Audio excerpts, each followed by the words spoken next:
Have you ever actually done the math?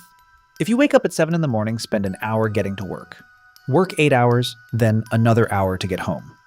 You're spending 10 hours a day working for money. But what about your money? It's just sitting in a bank account earning barely 1% interest a year. Basically, your money is sleeping all day while you are working yourself to the bone. Is that fair? Today, I'm not going to teach you how to day trade or chase hot stocks. Instead, I'm sharing the exact asset allocation strategy I use. And we are going to base it on the ultimate financial milestone, $10,000. The core concept is incredibly simple. Make your money work for you instead of constantly chasing after money. I know a lot of people panic the second they hear the word investing. You might picture yourself glued to a screen watching stock tickers or worrying you'll wake up broke. But honestly, if your investments are keeping you up at night, that's not financial planning. That's just self-inflicted stress. Proper asset allocation should be like setting your washing machine. You pick the cycle, hit start, and go do your own thing. When the time is up, the laundry is naturally done. Let me ask you, if you had $10,000 right now, what would you do with it? Lock it in a fixed deposit? Buy an insurance savings policy? Or just leave it in your checking account or savings plan? I see so many friends bust their backs saving for years, only to let the money rot in the bank for a few bucks in interest. Meanwhile, they watch inflation drive prices up, and their actual purchasing power just keeps dropping. It's like busting your hump carrying water up a mountain, completely unaware that there's a hole in the bottom of your bucket. Before we get into the exact step-by-step, we need to bust 3 massive, deep-rooted myths. Myth number 1. Investing is dangerous, saving is safe. Sounds logical, right? But here is the reality check. Right now in the US, the inflation rate is around 3.3%, but the national average yield for a 1-year fixed deposit is only about 1.9%. That means your money is actually shrinking by 1.4% every single year. Over 10 years, the actual purchasing power of your $10,000 drops to around $8,700. Does that still sound safe to you? Myth number 2. You need a lot of money to start investing. A lot of people think you shouldn't even bother unless you have hundreds of thousands of dollars. But $10,000 is actually a fantastic starting line. The amount doesn't matter. What matters is building the system. It's like going to the gym. You wouldn't refuse to work out just because you only have 10-pound dumbbells. The point is to build the habit and get your form right. Myth number 3. Investing means staring at charts and doing tons of research. If you're a professional investor, sure. But for most 9-to-5ers, your time is way too valuable. Instead of burning 3 hours researching individual stocks, use that time to level up your skills, hang out with your family, or just get some good rest. The whole core spirit of passive investing is admitting the market is smarter than you. Don't try to beat it, just join it. So why do I emphasize the $10,000 number? Because it's a psychological threshold. When your investment account hits 5 figures and starts generating cash flow, you'll truly feel what it's like to have your money work for you for the very first time. Let's assume an annualized return of 6%. That's $600 a year, which averages out to $50 a month. Now, $50 might not sound like a lot, but this money is being generated automatically while you sleep, while you're binge-watching Netflix, or while you're kicking back on vacation. That feeling will completely change how you view money. I remember the very first time I saw automatic dividends hit my investment account. It was a magical feeling. Even though it wasn't a huge amount, it was the first time I truly understood what passive income meant. It's like planting a tree. It grows slowly, but you know it's getting bigger every day, and eventually it's going to bear fruit. This psychological shift is incredibly important because it makes you look at work and life from a completely different angle. But here's the key question. If asset allocation is so simple, why do most people still fail to do it? The answer is that most people lack a system. They might watch a YouTube video and rush out to buy a certain stock, or hear a friend mention a hot fund and blindly follow along, with zero overall planning. It's like wanting a healthy body, so on a whim, you go run 10 miles, but then you don't exercise at all for the next 3 months. Of course, that's not going to work. So let me share my $10,000 allocation system. This system is divided into 3 core layers, which I call the safety net, the growth engine, and the opportunity bullets. Layer 1, the safety net. I hold back 20%, which is $2,000 as an emergency fund. This money is not for investing. Instead, it goes into a high-yield checking account, a savings plan, or a short-term fixed deposit. You might be thinking, isn't that a waste? But trust me, this $2,000 is the ultimate source of your psychological security. When you know you have cash ready if a pipe bursts at home, your car needs repairs, or you suddenly lose your job, that is when you can confidently let the rest of your money go to work. A lot of people fail at investing not because they picked the wrong assets, but because an emergency pops up and they are forced to sell at a loss. It's like running a marathon. If you sprint too fast at the start, you won't survive the later miles. This $2,000 is the key to maintaining a steady pace. Layer 2. The growth engine. This is the core of the entire allocation. I put 60%, which is $6,000, right here. The goal for this chunk is long-term, steady growth. I mainly invest in a combination of global stock ETFs and bond ETFs. Specifically, I split this $6,000 into two parts. 70% goes into ETFs that track the broad stock market, like Vanguard's VT, VOO, or VTI. The other 30% goes into bond ETFs, or investment-grade corporate bonds.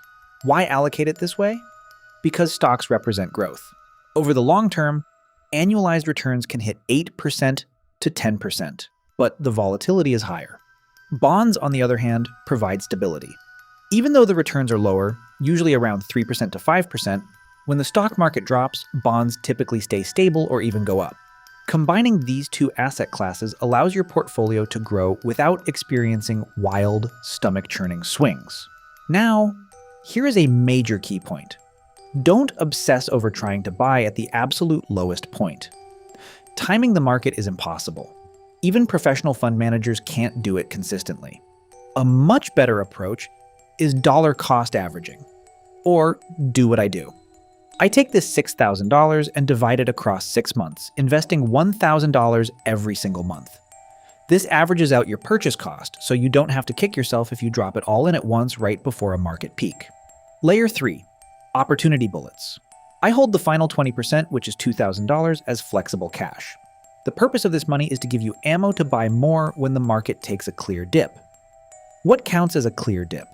My personal rule is that when the broader market drops more than 15% from its peak, I start deploying this money in batches. You might ask, but what if the market just keeps going up? Isn't that $2,000 being wasted? Yes, but that is the trade-off. You can keep this $2,000 in a money market fund or short-term treasury ETFs, so it still earns 2% to 3%. It's not completely sitting idle. Plus, when the market actually crashes and everyone else is panic selling, you have the bullets to buy in. That psychological advantage is priceless. During the 2022 stock market drop, I used this exact opportunity fund. A lot of people were wailing and panicking, but I was actually excited because I knew it was a rare opportunity. And sure enough, when the market rebounded in 2023, the extra money I put in gained over 30%. Listening up to this point, you might be thinking, this sounds a bit complicated. How do I actually start? The execution steps are actually much easier than you think. Step 1. Open a brokerage account. Opening an account online is incredibly convenient now. Just have your ID and your bank account details ready, and it takes maybe 10 minutes. When picking a broker, look for user-friendly interfaces and low fees. Most major brokers today offer zero commission trading for ETFs anyway. Step 2. Set up automatic transfers. This is crucial because human nature is lazy. If you have to log in and manually buy every month, you'll easily find excuses to procrastinate. Once you set it up, the system automatically buys in as soon as your paycheck hits. You don't even have to think about it. It's like an automatic mortgage payment. After a while, you get used to it and even forget the money is leaving your account. Step 3. Pick your ETFs. If you genuinely don't know what to pick, the easiest method is to just choose a total market ETF. You can go with Vanguard's VTI or VOO. Don't stress over finding the absolute best asset because there is no best. There is only what is most suitable. Instead of wasting time comparing which ETF is marginally better, it's better to just take action and start. Step 4. Set up a rebalancing schedule. What is rebalancing? Let's say you initially set your portfolio to 70% stocks and 30% bonds. After a year, because stocks grew faster, your portfolio is now 80% stocks and 20% bonds. At this point, you need to sell some of your stocks and buy some bonds to bring the ratio back to 70 to 30. This sounds completely counterintuitive, right? Sell the winners and buy the losers? But that is the exact essence of rebalancing. It forces you to sell high and buy low. I do this once every 6 months. It's not too frequent, but it's enough. Some people might find it annoying, but it takes less than 30 minutes, and it keeps your portfolio running in optimal condition. Step 5. Keep learning, but don't overreact. Investing is a lifelong journey. Of course, you need to learn new things and understand market shifts, but that doesn't mean you need to check the charts every day or tweak your portfolio every week. My habit is to spend 1 to 2 hours a month reading financial articles or watching videos just to understand the macro trends. I never chase short-term market swings. Remember this statistic. On average, retail investors underperform the market index by 3% to 5%. Why? Because of frequent trading and emotional decisions. The best investment strategy is usually the most boring one. Buy, hold, and rebalance. That's it. So, what kind of returns can you expect from this setup? Based on historical data, a 70-30 stock-to-bond portfolio has a long-term annualized return of about 6% to 8%. That might not sound like a lot, right? But keep in mind, that is your real return after accounting for inflation. If you invest your $10,000 and we calculate it at a 7% annualized return, in 10 years it becomes nearly $20,000. In 20 years, it's over $38,000. In 30 years, it becomes over $76,000. And that is without calculating the effect of adding more money. If, on top of that initial $10,000, you can invest just $200 every month, your total assets will grow to over $300,000 in 30 years. That is the sheer power of compound interest. Einstein called compound interest the eighth wonder of the world, and he really wasn't joking. But I have to be completely honest with you. You will hit bumps in the road. You will inevitably experience market crashes, and looking at those paper losses is going to feel terrible. When the pandemic first hit in March 2020, my own account dropped by over 30%. That feeling is genuinely awful. But I didn't sell because I knew it was short-term volatility and my asset allocation had bonds acting as a cushion. Sure enough, by the end of the year, not only did I make back the losses, but I also walked away with a solid profit. That experience drove home a profound lesson. Your biggest enemy in investing isn't the market, it's your own emotions. This is exactly why I constantly emphasize building a system. Because a system helps you override your emotions. When the market tanks, you don't need to make any decisions, because your system already tells you what to do. Just keep buying. There's another crucial mindset shift you need to make. Don't treat your investment returns as your only source of wealth.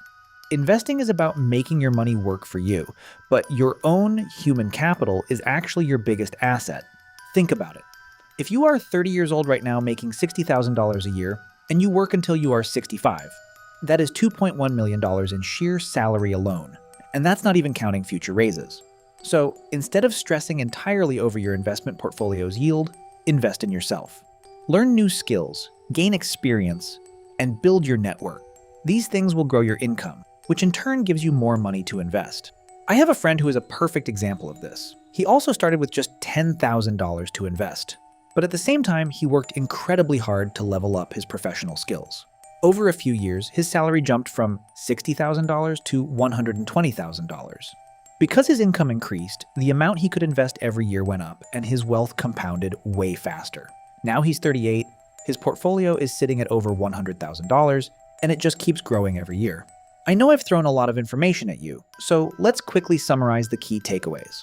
The core concepts of asset allocation are diversify risk, hold long-term, and execute with discipline. Using our $10,000 example, put 20% $2,000 in an emergency safety net. Put 60% $6,000 into your core portfolio, simple total market ETFs. Keep 20% $2,000 as flexible cash for market dips. Set up automatic transfers, rebalance the portfolio once every 6 months, and then just be patient. This strategy won't make you rich overnight, but it will give you the very real possibility of financial freedom 10, 20, or 30 years down the line. More importantly, it lets you get there without daily anxiety, without staring at stock charts, and without worrying you picked the wrong stock. You can focus your time and energy on things that actually matter: your family, your health, your hobbies, and your career. I know that taking $10,000 of your hard-earned money and putting it into the market is a big decision. It's normal to feel fear and hesitation. But think about it. If you do nothing and just leave that $10,000 in the bank, how much of its purchasing power will be gone in 10 years? Inflation isn't going to wait for you to feel ready before it starts eating away at your wealth. Instead of passively watching your money lose value, proactively put it to work. Even if you feel scared or anxious at first, that's totally normal. But once you take that first step and set the system up, you'll realize it isn't anywhere near as scary as you thought. And as time goes on, when you see those numbers in your account slowly growing, that sense of achievement and security is irreplaceable. Lastly, I want to tell you, do not wait until you are ready to start because you will never feel 100% ready. The market always has risk. There is always uncertainty. But that is not an excuse for inaction. What you need to do today, when you get home, is spend 30 minutes figuring out how to open a brokerage account, or sit down and list out your current assets to see how much you can start investing with.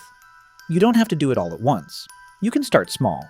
$100 or $200 a month is totally fine. The point is to build the habit. Once you get used to the process, you can slowly increase the amount. Remember, the best time to invest was 10 years ago. The second best time is right now. $10,000 might not seem like a massive, life-altering amount of money, but it can be the exact starting point of your road to financial freedom. When you finally start making your money work for you, instead of constantly chasing after it, you will notice something amazing. Your daily stress will shrink, your confidence in the future will grow, and you will have the freedom to make choices. That is the true meaning of financial management. It's not just about becoming rich, it's about giving yourself the power of choice. Take action now. The you 10 years from now will thank the you of today for making this decision.